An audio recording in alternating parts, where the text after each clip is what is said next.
Abascal con esto, ¿qué consigue? Consigue la restauración del Perú.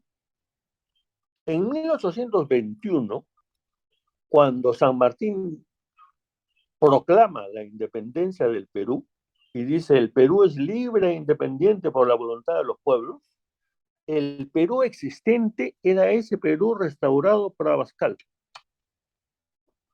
Pero sin embargo, como efectos de la acción de la emancipación, que fue una acción de un ataque de potencias, venido de potencias, digamos, marginales o laterales, como Argentina y Chile por un lado sur, y Colombia y Venezuela, lado norte, sobre el imperio del Perú, sobre el Perú, tal como nos lo había dejado de nuevo Abascal, el Perú fue desmembrado y quedó bajo el nombre de Perú exclusivamente la audiencia de Lima más la audiencia del Cusco. Perdimos de nuevo la audiencia de Quito, perdimos la audiencia de Charcas, perdimos Chiloé y perdimos la capitanía de Chile. Esa es la razón por la que el Perú comienza en un gran desorden. Segundo,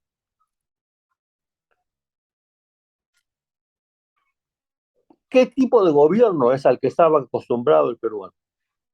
Un gobierno, primero fue el gobierno de los incas, luego fue el gobierno de los virreyes, el penúltimo o antepenúltimo de los cuales Abascal fue además un gran virrey, como pueden verse, está acostumbrado a un gobierno de una cabeza. No es un país que estaba preparado para, ni que tendía a tomar decisiones por grandes conciliámbulos y reuniones y discusiones. Es decir, a un sistema parlamentarista. El Perú nace con lo que Carl Schmitt llamaría, un gran teórico político del siglo XX, llamaría una constitución histórica de tipo presidencialista. El Perú es, por raíces históricas, presidencialista. El pueblo espera tener un jefe que encarne la unidad de la nación, que encargue la unidad de la comunidad, que integre a los diversos grupos y etnias en una tarea común y que las oriente hacia un esfuerzo de posesión del territorio, puesta en valor y defensa contra posibles agresores, que lo haga autónomo y soberano.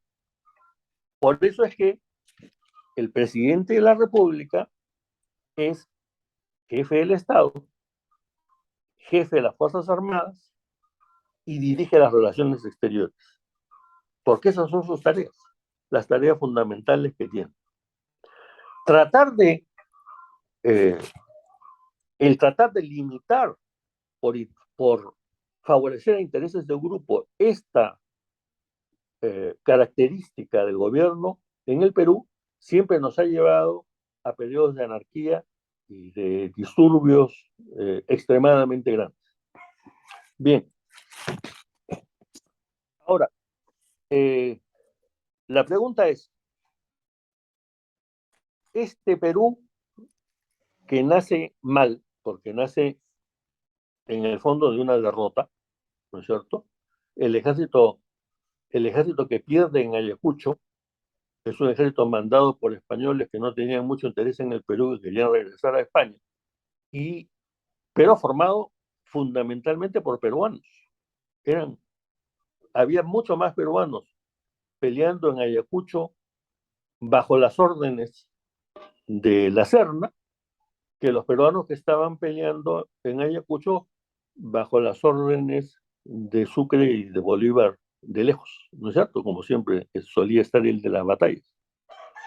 Eh, este Perú que nace de ese modo y que es desmembrado de nuevo, al que se nos arrebata el Alto Perú para ponerle el nombre del, del emancipador Bolivia, al que se arrebata a Ecuador y lo convierten, le dan el nombre de una línea geográfica, porque como una nación independiente no había existido, nunca. Y por supuesto, el grupo de la Capitanía de Chile, que siempre había tenido celos del dominio de Lima, pues se autonomiza y tiende a tener una vocación propia. Ahora, acá hay una cosa, aquí pasa de nuevo una cosa muy importante. Sudamérica ha tenido un defecto muy grave en su constitución política, en su origen político. A saber, eh, sus dirigentes han tendido a tomar las ideologías demasiado en serio. Las ideologías no son sino instrumentos con las cuales una comunidad estructura un poco el sentido de lo que está haciendo. Pero por supuesto la ideología acaba donde choca con la realidad. Y eso significa este dominio de lo político desde un punto de vista realista sobre lo ideológico es lo que se llama la razón de Estado. Sudamérica solo ha producido dos hombres de Estado verdaderos en su origen, ¿no es cierto? Cuando se independiza. A saber, el barón de Castelo Branco, que supo, junto con Pedro II, de el emperador de Brasil, supo mantener la unidad de Brasil a toda costa y por eso consiguió que Brasil sea el país poderoso que es hoy día, a diferencia del Perú que se fragmentó.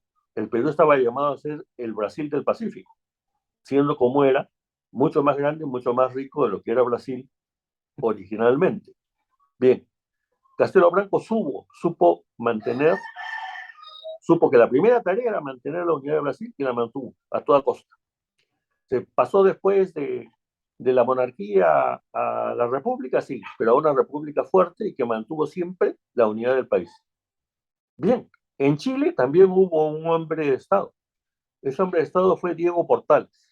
Diego Portales vio clarísimo. Si queremos ser una nación soberana dentro de este contexto sudamericano, tenemos que dominar el Pacífico desde ahora y para siempre.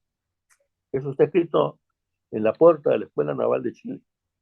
Ese es el primer punto de su doctrina. Y el segundo punto fue, además, tenemos que impedir a toda costa que el Alto Perú y el Bajo Perú se vuelvan a unir de nuevo, porque el Alto Perú y el Bajo Perú unidos serán siempre más que Chile. Y él es el que provoca la guerra contra la Confederación Peruano-Boliviana, que que fue organizada por Santa Cruz. Ya, muy bien. Eh, entonces, como decía, Portales, Portales entiende que Chile debe mantener al Perú y Bolivia separados a toda costa. Y para eso inicia la guerra contra la Confederación de Santa Cruz, ¿no es cierto? Y aquí aparece otro rasgo terrible, producto del estado en que nos deja el fin del periodo virreinal peruano. A saber, cuando el periodo virreinal peruano acaba, lo mejor de la clase política peruana es suprimido de golpe, como si hubiera habido un guillotinado general eh, por los jacobinos en Francia. ¿A qué me refiero? El Perú tenía grandes hombres de Estado, por ejemplo, peruanos. Por ejemplo, el duque de San Carlos, la familia más ilustre peruana, ¿no es cierto? Los duques de San Carlos. Grandes de España de primera clase, pero de origen peruano, de Lima, y que su sede central estaba en Lima. El duque de San Carlos, del momento de la independencia, estaba en España como embajador de España ante Napoleón Bonaparte, que era el cargo diplomático más alto que podía dar España. Y después fue primer ministro de España. Es decir, un peruano fue primer ministro de todo el imperio español durante un periodo de tiempo.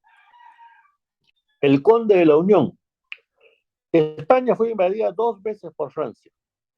Primero por los ejércitos de la Convención y después por Napoleón Bonaparte. Napoleón Bonaparte con éxito relativo hasta que España se la arregló para expulsarlo, y la Convención que fracasó.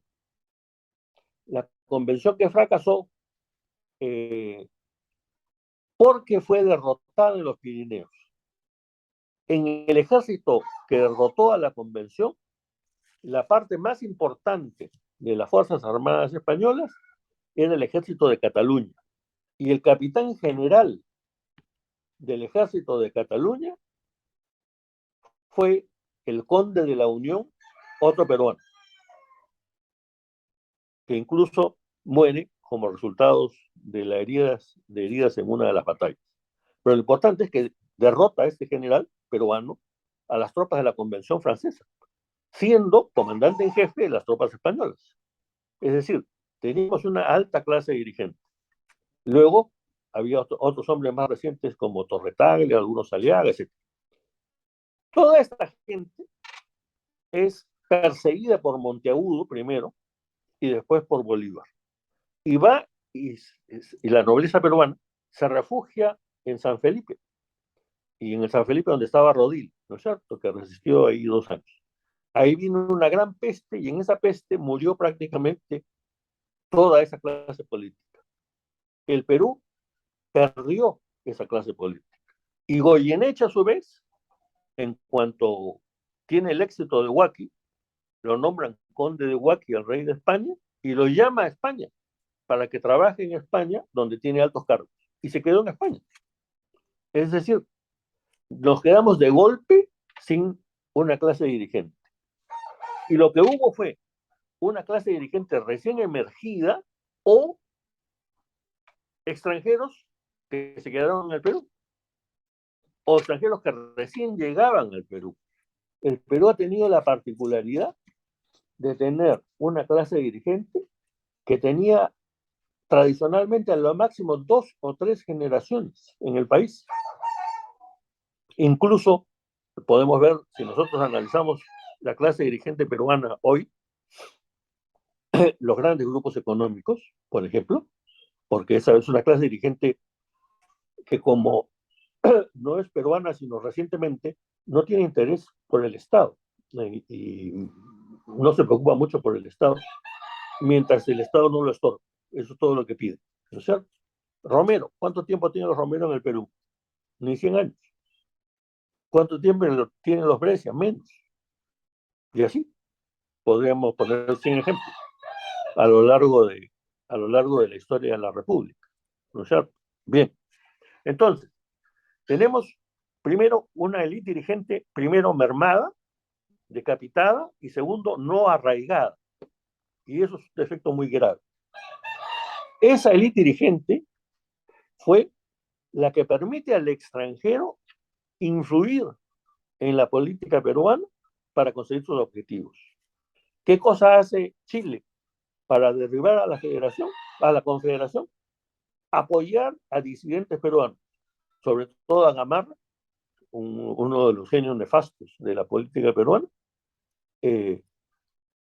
siempre obstaculizando todo lo grande, como la acción de Lamar de tratar de recuperar Ecuador para el Perú, o la acción de Santa Cruz de reincorporar Bolivia para el Perú.